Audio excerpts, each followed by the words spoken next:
और बड़ी अपडेट सामने आ रही है अज़दुद्दीन ओवैसी के बयान को लेकर। दरअसल अज़दुद्दीन ओवैसी का बयान एक बार फिर से सियासी गलियारों में चर्चा का विषय बनता नजर आ रहा है। सीएम योगी के कठमुल्ला वाले बयान का दिया जवाब अज़दुद्दीन ओवैसी ने। योगी ने उर्दू नहीं पढ़ी, वो साइंटिस्ट क्यों नहीं बनी, ये ओवैसी का बयान है सीएम योगी आदित्यनाथ को लेकर।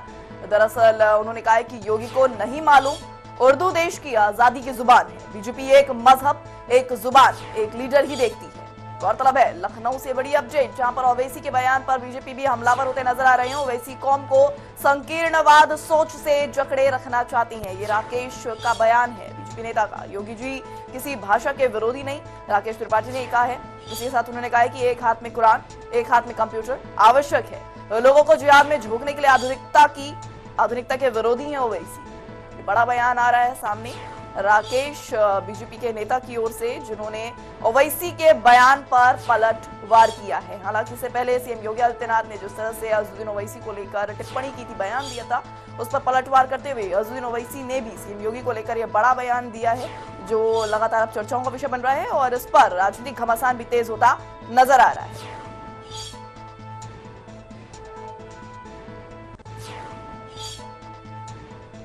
तो वहीं इसी पर खास बातचीत के लिए हमारे साथ एआईएमआईएम के नेता मनमोहन झा जुड़ चुके हैं। मनमोहन झा जी, सबसे पहले तो आपका बहुत बहुत स्वागत है टीवी 100 में।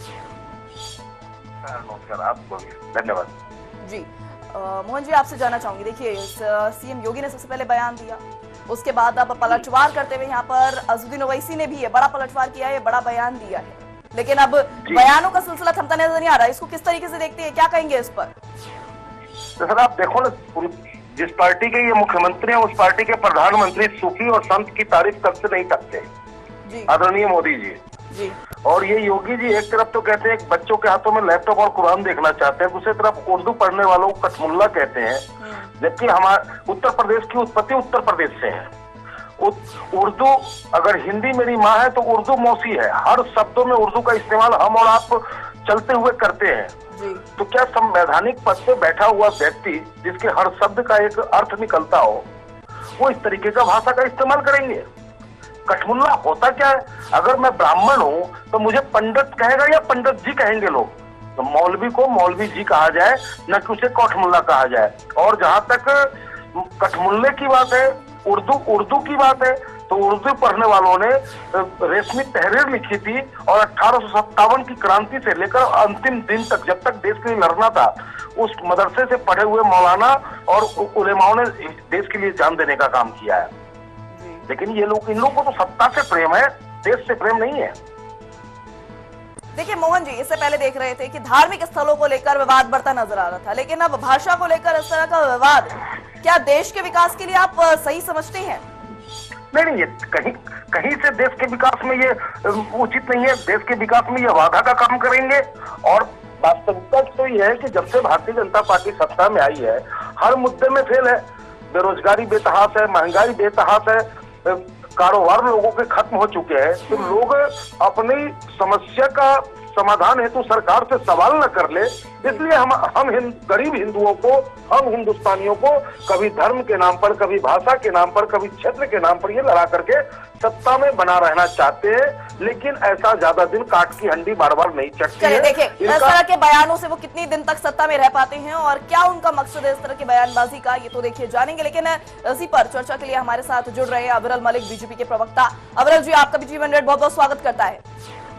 जी बहुत बहुत धन्यवाद जी। अविरल जी, आपसे जानना चाहूंगी, देखिए बड़ा जो आरोप है यहाँ पर न केवल अज़दुद्दीन ओवैसी की ओर से लगाया गया है या फिर एक बयान पर जो पलटवार किया है, लेकिन इसी के साथ अभी मनमोहन झा ने भी ये कहा है कि केंद्र की सत्ता में बस बने रहने के लिए ये इस तरह की भाषा, इस तरह की तुच्छ राजनीति करते नजर आ रहे हैं। क्या कहेंगे इस पर आप? जी नहीं, देखिए जहां तक विषय भारतीय जनता पार्टी का, हम तो सबका साथ, सबका विकास, सबका विश्वास, सबके प्रयास की बात करने वाले लोग हैं और इस मूल मंत्र के आधार पर जनता के हित में निरंतर फैसले लेने वाली पार्टी इस देश में यदि कोई मौजूद है तो केवल और केवल एकमात्र राजनीतिक दल भारतीय जनता पार्टी है। और जहां तक कांग्रेस पार्टी का, जहां तक विषय है अज़दुद्दीन ओवैसी का, अकबरुद्दीन ओवैसी का, तो ये किस प्रकार से समाज में बोलने का प्रयास करते हैं वो सबको मालूम है। ये जातिवाद, परिवारवाद, भ्रष्टाचार, सांप्रदायिकता इस आधार पर जातिवाद भारतीय जनता पार्टी, परिवारवाद भारतीय जनता पार्टी, क्षेत्रवाद भारतीय जनता पार्टी, भाषाओं के नाम पर लड़ाने वाली भारतीय जनता पार्टी, धर्म के नाम पर देश को लड़ाने वाला भारतीय जनता पार्टी, लोगों को मुद्दों से भटकाने वाला भारतीय जनता पार्टी। नहीं, आप मत दीजिए ना, मेरी सुन लीजिए पहले, आप भाषण मत दीजिए।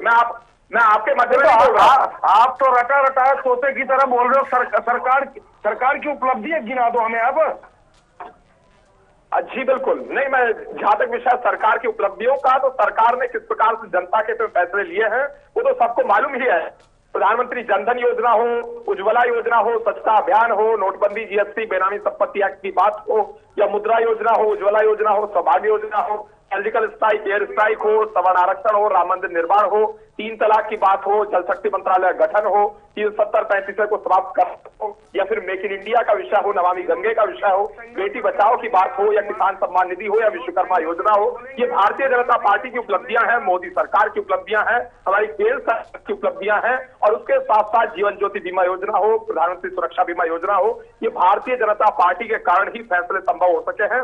और जहां तक विषय पार्टी का, ये भ्रष्टाचार पर आधारित राजनीतिक दल है। दूसरी ओर जहां तक विषय है अकबरुद्दीन ओवैसी का और असदुद्दीन ओवैसी का, ये किस तरीके से जय फिलिस्तीन का नारा लगाते हैं वो भी सबको मालूम है। साथ ही साथ वो पूर्ण रूप से पार्लियामेंट्री था। साथ ही साथ किस प्रकार से 15 मिनट की बात की जाती है अकबरुद्दीन ओवैसी के द्वारा, वो बयान भी देश भर के तमाम लोगों को मालूम है। इसमें कोई जरूरत नहीं है कि हेट्रेड कौन फैलाता है, हम तो सबको जोड़कर रखने की बात करते हैं। एक भारत और श्रेष्ठ भारत की बात करने वाली पार्टी भारतीय जनता पार्टी है। विश्वगुरु भारत के निर्माण का संकल्प लेने वाली पार्टी भारतीय जनता पार्टी है और हमारी सरकार। जी चलिए, मनमोहन जी आपसे जवाब लेना चाहूंगी। देखिए, सीएम योगी ने जो एक बयान दिया उसके बारे में विस्तार से बात करेंगे। विरल जी यहाँ पर मौजूद है, उनसे बात करेंगे, उस बयान का स्पष्टीकरण लेंगे। लेकिन जो असदुद्दीन ओवैसी ने कहा है कि योगी को मालूम नहीं, उर्दू देश की आजादी की जुबान है। उर्दू भला देश की आजादी की जुबान कैसे हो सकती है? क्या इसके पीछे का क्या संदर्भ है, क्या तात्पर्य यहाँ पर दर्शाना चाह रहे हैं असदुद्दीन जी? जी, हम गाते नहीं गाते, हिंदुस्तान गाता नहीं गाता है, सारे जहां से अच्छा हिंदुस्तान हमारा, जी ये कौन सा शब्द है? क्या उर्दू नहीं है? जब योगी जी और मोदी जी जब भाषण देते हैं तो कहते हैं कि अंतिम पायदान में बैठे हुए व्यक्ति को मैं मदद करना चाहता हूं, तो वो पायदान शब्द कहां से लाते हैं? हिंदी से लाते हैं, संस्कृत से लाते हैं? ये सरकार, अब की बार फलाना सरकार, तो ये सरकार कौन सा शब्द है? उर्दू का है या हिंदी का है? आप ही बता दें हमें। उर्दू के बगैर ये बताइए न, उर्दू के बगैर न हम जी सकते ना आप जी सकती हो, न ये भारतीय जनता पार्टी जी सकता है। बस ये ड्रामा है और कुछ नहीं है। और कहीं ना कहीं देश के उन वीरांगनाओं का, उन शहीदों का अपमान है जो उर्दू शब्द को इस तरीके से 360 डिग्री का यूटर्न ले लिया। पहले पूछ रहे थे उपलब्धि, अब मैंने उपलब्धि गिनवा दी, तो आपने 360 डिग्री का यूटर्न मार लिया। अब उपलब्धियों पे बात ही नहीं आप करना चाह रहे हो साहब। उपलब्ध, देखो मेरी बात सुनो, आपने जनधन योजना की बात की, कितने लाख दे दिए आपने उस योजना में? आपने नहीं, बता देता हूँ ना, खाते ही नहीं खुले थे। जब तक खाते नहीं खुलेंगे तो इकोनॉमी की कहां से हो जाएगी?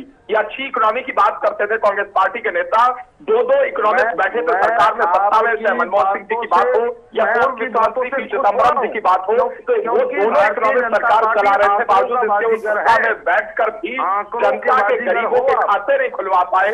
खाते हमने खुलवाए। कोविड मैनेजमेंट की बात हो, प्री कोविड वैक्सीनेशन की बात हो, ये तो भारतीय जनता पार्टी के कारण संभव हो सका। G20 की सफलता हो, शौचालयों का निर्माण हो, का निर्माण हो, आपकी पार्टी ने किया था। अगर आपके नॉलेज में हो, उसी आधार कार्ड का विरोध भारतीय जनता पार्टी ने किया। जिस सोशल मीडिया पे अफवाहें फैला करके आप सरकार बना लेते हो, उस मीडिया, जब इंटरनेट आ रहा था उसका विरोध आपने किया, कंप्यूटर का विरोध आपने किया। लेकिन क्या कहें, जहां आपको लाभ हो जाए वो आपके लिए बेहतर है, बाकी भाड़ में जाए।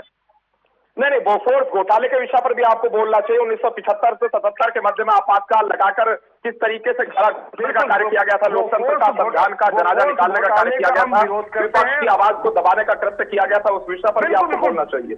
देखिए, बोफोर्स घोटाले का हम विरोध करते हैं, लेकिन बोफोर्स तोप का मैं सम्मान करता हूं कि 1999 और नेशनल हेराल्ड का घोटाला हो, गाजियाबाद प्रोविडेंट फंड का स्कैम हो, हमारे जामबाजों ने घोटाला हो, मधुकोड़ा का घोटाला हो, नीरज साहू के घर में काला दल बराबर जो उसकी बात हो, हसन अली का हवाला घोटाला हो, पालघर में संतों की हत्या हो, पालघर में संतों की निर्मम हत्या की गई, जब आपने कौन सा स्टेटमेंट दिया आखिर? मैं तो ये भी आपसे जानकारी ग्रहण करना चाहूंगा।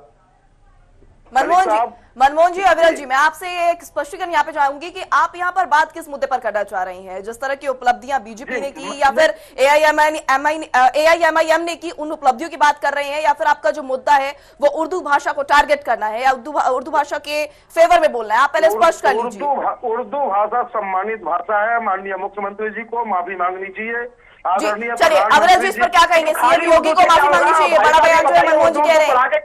और भाषा ना पढ़े लोग, भाई साहब ये तो बताइए, और दूसरी भाषा आप नहीं पढ़ने दोगे? ना आप अंग्रेजी पढ़ने दोगे, ना आप संस्कृत पढ़ने दोगे, ना आप हिंदी पढ़ने दोगे, और उर्दू को पढ़ा के कौन सा रोजगार दिलवाओगे आप? इंटरनेशनल लेवल पर कितने रोजगार लोगों को जाएंगे खाली उर्दू पढ़ के? आप ये भी बता दीजिए हमें, कम से कम कौन सी एमएनसी आपको नौकरी दे देगी अगर आप अंग्रेजी नहीं जानते होंगे? आप ये बता दीजिए, उसके बाद की बात करेंगे। तो आप ये बताइए, अगर आप भी एक बिजनेसमैन होंगे, बिजनेसमैन की हैसियत से खुद को एक 2 मिनट के लिए आप सोचिए, कितने उर्दू पढ़े हुए लोगों को आप रोजगार देंगे? आप ये बताइए। कम से कम अगर कंप्यूटर नहीं आता होगा तो आप कितने लोगों को रोजगार देंगे? आप प्रैक्टिकल होकर बात करिए ना। बिल्कुल सही कह रहे हैं आप, सही कह रहे हैं आप।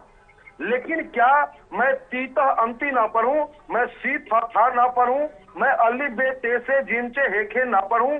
अगर इसे हम जब ये हम बालका पढ़ते हैं, उसके बाद जाकर के हम अंग्रेजी भी पढ़ते हैं, लेकिन ये हमारा मूल भाषा है ना, बालका। क्या हम इससे त्याग पत्र दे दें? हम देवनागरी लिपि को भूल जाए? ये हमारा संस्कृत हमारा अपना, उसे हम पढ़ेंगे। मनमोहन जी देखिए, आपका अपना तर्क है, अविरल जी आपका अपना तर्क है, लेकिन समय का अभाव है और आप हमारे साथ जुड़े, इस चर्चा में हमारा साथ दिया, आपका बहुत बहुत शुक्रिया। मनमोहन जी आपका बहुत बहुत शुक्रिया और अविरल जी आपका भी बहुत बहुत शुक्रिया। लेकिन इस पूरे बयान पर, जो बयान अब गहमा गहमी के बीच आ गया है, उस पर प्रतिक्रियाएं आ रही हैं। ऐसे में एक्चुअल में, वास्तव में अज़दुद्दीन ओवैसी ने क्या कहा अपने बयान में, वो सुनिए। मजहबी इबादतगाहों को छीनकर, उनके घरों को तोड़कर, हमारी जबानों को गाली देकर, हमको कठमुल्ला कहकर विकसित भारत बनाएंगे आप? कोई जाने वाला नहीं है भारत से, यही सब रहने वाले हैं। हम मोदी जी को बोलेंगे ये तो देखो आप, और मोदी जी विकसित भारत बोलते एक बात बोलना भूल गया, ट्रम्प के साथ बैठे हुए हैं और ट्रम्प बोल रहा है we will sell Narendra Modi F-35। तो फिर देखा आपने किस तरीके से यहाँ पर अज़दुद्दीन ओवैसी ने अपनी प्रतिक्रिया दी है और यहाँ पर सीएम योगी आदित्यनाथ पर वो भड़कते नजर आए हैं, उनके बयान की वो साफ तौर पर आलोचना करते नजर आए हैं और कहा यह भी जा रहा है कि सीएम योगी आदित्यनाथ ने जिस तरह से मुस्लिम वर्ग को, एक तरह से उनकी भावनाओं को ठेस पहुंचाया है, उसके लिए उन्हें माफी मांगनी चाहिए। अब देखने वाली बात होगी कि इस पर बीजेपी के तमाम नेता अपने क्या कुछ बयान देते हैं, क्योंकि इससे पहले हम देख रहे हैं कि अज़दुद्दीन ओवैसी के बयान के बाद जो गहमा गहमी है वो बढ़ गई है और बीजेपी के तमाम नेता भी इस पर अपनी प्रतिक्रिया व्यक्त करते नजर आ रहे हैं। इससे पहले हमने देखा राकेश त्रिपाठी ने भी अज़दुद्दीन ओवैसी के बयान पर पलटवार किया था और उन्होंने कहा था कि एक हाथ में कुरान, एक हाथ में कंप्यूटर आवश्यक है। राकेश त्रिपाठी का यह बयान था। इसी के साथ उन्होंने कहा था लोगों को जिहाद में झोंकने के लिए आधुनिकता के विरोधी हैं ओवैसी। तो ये बयान जो था वो तमाम राजनीतिक गलियारों से निकल कर आ रहा है और एक बार फिर से देखा जा रहा है अब धार्मिक स्थलों के बाद मुद्दा जो है वो भाषा पर तूल पकड़ता नजर आ रहा है। मुख्यमंत्री योगी आदित्यनाथ जी किसी भाषा के विरोधी नहीं है। उर्दू भाषा को लेकर के उन्होंने कोई विरोध नहीं किया है, लेकिन जानबूझकर के केवल एक ही भाषा पढ़ने पर मजबूर कर दिया जाए, इस बात का तो विरोध होना ही चाहिए। क्या सभी प्रकार की भाषाएं एक समाज के लोगों को नहीं पढ़नी चाहिए? क्या उनको केवल उर्दू में पढ़ने के लिए मजबूर कर देना चाहिए? भौतिकी हो, रसायन हो, गणित हो, विज्ञान हो, अंग्रेजी हो, संस्कृत हो, हर प्रकार की भाषा का जानकारी होनी चाहिए, हर प्रकार का ज्ञान आना चाहिए। लेकिन अज़दुद्दीन ओवैसी चाहते हैं कि कुछ लोग कूपमंडूक बने रहे, वो विकास न कर सके, आधुनिकता की दौड़ में शामिल न हो सके, सबके साथ प्रतिस्पर्धा न कर सके, वो केवल जिहाद की भाषा को ही समझते रहे। इसीलिए जानबूझ करके वो केवल एक भाषा की वकालत कर रहे। किसी भाषा को लेकर के ना कोई विरोध था, ना कोई विरोध होगा। भाषा तो माध्यम है, लेकिन मूल बात ज्ञान पाने की है। प्रधानमंत्री मोदी जी ने जो कहा कि एक हाथ में कंप्यूटर और दूसरे हाथ में कुरान, हम उस विचारधारा को लेकर आगे बढ़ते हैं, लेकिन ओवैसी जानबूझ करके लोगों को संकीर्णवादी सोच में जकड़े रखना चाहते हैं। तो आपने देखा किस तरीके से यहाँ पर राकेश बीजेपी नेता की ओर से ये प्रतिक्रिया सामने आई है, उनका बयान सामने आया है। दिल्ली अगर बात करें AIMIM के प्रमुख अज़दुद्दीन ओवैसी के इस बयान के बाद अब देखने वाली बात होगी कि सियासत जो भाषा पर आ चुकी है, अब ये आगामी दिनों में कितना तूल पकड़ती है, इस पर सबकी नजरें टिकी हैं। और इससे पहले जैसा कि जानकारी सामने आ रही है कि लगातार मंदिर मस्जिद का विवाद अभी थमा भी नहीं था, कि जो विवाद है वो भाषा पर आ चुका है और भाषा को लेकर जो विवाद है वो बढ़ता नजर आ रहा है। हालांकि इस पूरे विवाद में, इस पूरे बयानबाजी के सिलसिले में अज़दुद्दीन ओवैसी ने जिस तरह से सीएम योगी के बयान पर पलटवार किया है, उसके बाद से बीजेपी के तमाम नेता भी उस पर प्रतिक्रिया देते नजर आ रहे हैं। और बीजेपी के तमाम नेताओं की प्रतिक्रिया के बाद जो AIMIM के तमाम नेता है वो भी ये लगातार बोलते नजर आ रहे हैं कि सीएम योगी आदित्यनाथ ने मुस्लिमों की भावनाओं को आहत किया है। उन्होंने जिस तरह की बयानबाजी की दी है, जो जिस तरह के बयान उन्होंने दिए हैं, वो मुस्लिमों की भावनाओं को ठेस पहुंचाने वाली हैं। इसके लिए उन्हें सार्वजनिक तौर पर सबसे माफी मांगनी चाहिए। अब देखने वाली बात होगी कि इस पर बीजेपी के जो नेता हैं वो क्या कुछ निर्णय लेती हैं।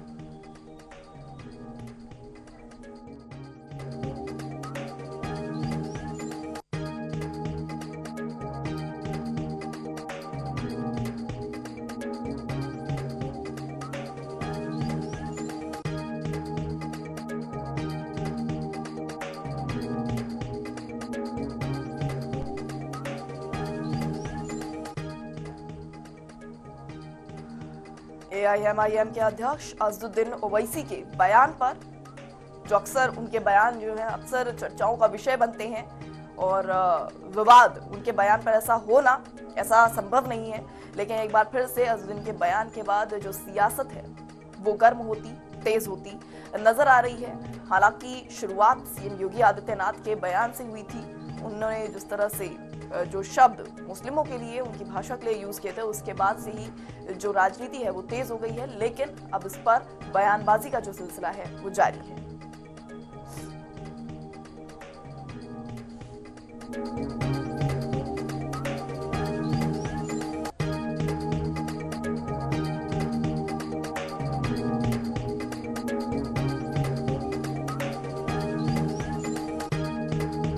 हो सके अंतिम पायदान पर बैठे हुए व्यक्ति की आवाज को भी इस सदन में मुखरता मिले, इसके लिए अगर किसी को हिंदी में वह धारा प्रवाह नहीं बोल सकता तो उसको भोजपुरी में भी अपनी बात को रखने का अधिकार मिलना चाहिए। अवधी में, ब्रज में या बुंदेलखंडी में उसको रखने का अधिकार मिलना चाहिए। ये कौन सी बात हो गई कि भोजपुरी में ना बोले, अवधी में ना बोले, इसका विरोध अंग्रेजी का खंडी में ना बोले और उर्दू क्या वकालत कर। तो फिलहाल इस बुलेटिन में इतना ही। मुझे दीजिए इजाजत, लेकिन बने रहिए हमारे साथ और देखते रहिए TV 100। एक छोटे से ब्रेक के बाद देखना ना भूलें टॉप 100।